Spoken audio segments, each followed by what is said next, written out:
How come he doesn't want to be old? Because he's always been he's always been Mick Jagger, who's young, and he's more than Casanova. Casanova only lasted till the mid-30s. Mick went on into the 60s being Casanova, into his 60s.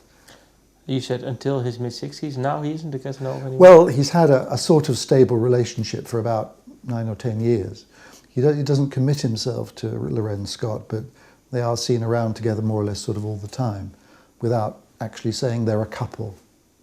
And she's the tallest of his women he's yet found. I mean, they look like David and Goliath. So he doesn't seem to mind it?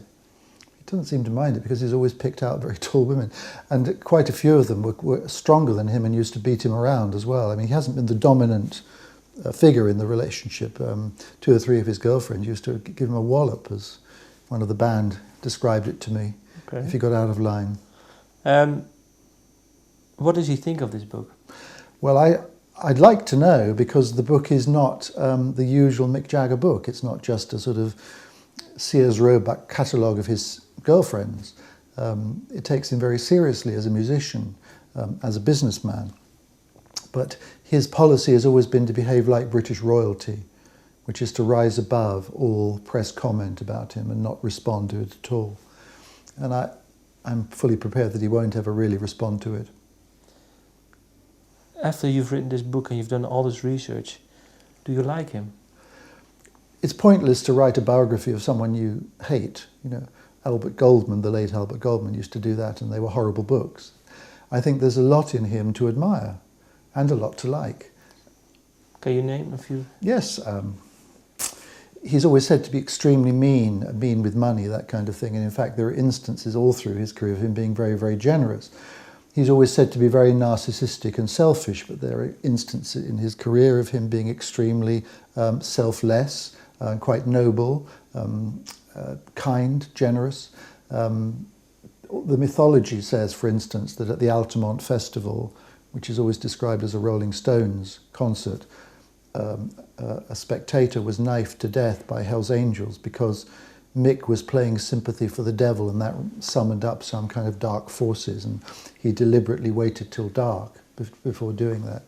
None of that is true. He actually, on that occasion, behaved very bravely, because he was in some danger himself from the Hell's Angels who were running the stage, and he finished the show, which took a lot of doing. And the Grateful Dead, who had organised, it wasn't a Rolling Stones concert, it was a festival organised by the Grateful Dead, and the Grateful Dead had run away quite early on, but Mick and the Stones stuck it out, and he behaved very well that day.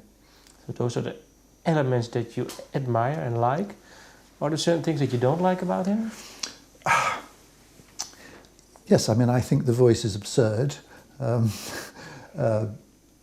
think his sort of element of snobbishness is rather dislikable. You know, that he loves the aristocracy. He wants to hang out with bohemian aristocracy, always has done. And I think snobs, being snobbish is being very stupid. There's a kind of stupidity about a snob. There's lots of things I don't particularly like, but overall I think he's highly impressive and deserves a serious study, which is also a kind of epic novel of how a quite ordinary middle-class boy just became the most sort of, perhaps the most envied, the most charismatic, the greatest sex icon of the second half of the 20th century. I've read your book with, I really liked it. What do you, the thing that I had a few questions afterwards. What do you think of his musical legacy? The Stones don't leave that sort of legacy of albums like the Beatles. The Stones leave singles, great dancing singles, and they work just the same today as they did 40 years ago. You play Satisfaction, Brown Sugar, Honky Tonk Woman, everybody wants to dance. Everyone gets up and dances, and that's leaving great rock music, but not that sort of complex artistic legacy that the Beatles leave. This is something else.